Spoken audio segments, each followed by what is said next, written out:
मुस्लिम league नून ने आइंदा election में पार्टी टिकट देने के लिए पंजाब और खैबर पख्तूनख्वा के लिए पार्लिमानी बोर्ड तश्कील दे दिए। नवाज शरीफ पार्लिमानी बोर्ड की सरबराही करेंगे। मुस्लिम लीग नून के अदालती मफरूर शख्स को पार्लिमानी बोर्ड की सरबराही देने पर सियासी हलकों में तशवीश की लहर दौड़ गई।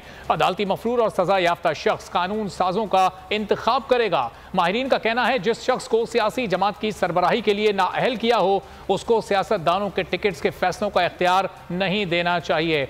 इसी पर मजीद गुफ्तगू करेंगे। लाहौर से बोल न्यूज़ के नुमाइंदा खुसूसी अखलाक बाजवा हमारे साथ मौजूद हैं। अखलाक, बताइएगा क्या कहना है कानूनी माहिरीन?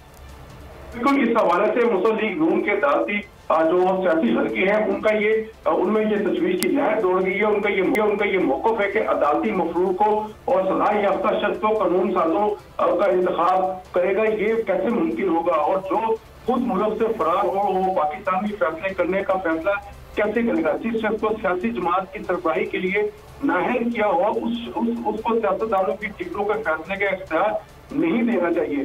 जबकि मजीद जो है पाकिस्तान मुस्लिम लीग नून के नवाज शरीफ पार्लियामानी बोर्ड की जो है वो सरबराही करेंगे और इस पर जो है वो सवालिया निशान उठ चुके हैं।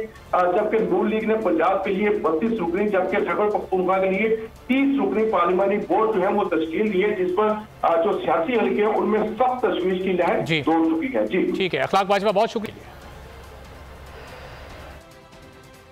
केपी हुकाम ने सूबे में इंतखाबात के लिए फौज की सिक्योरिटी को नागुज़ीर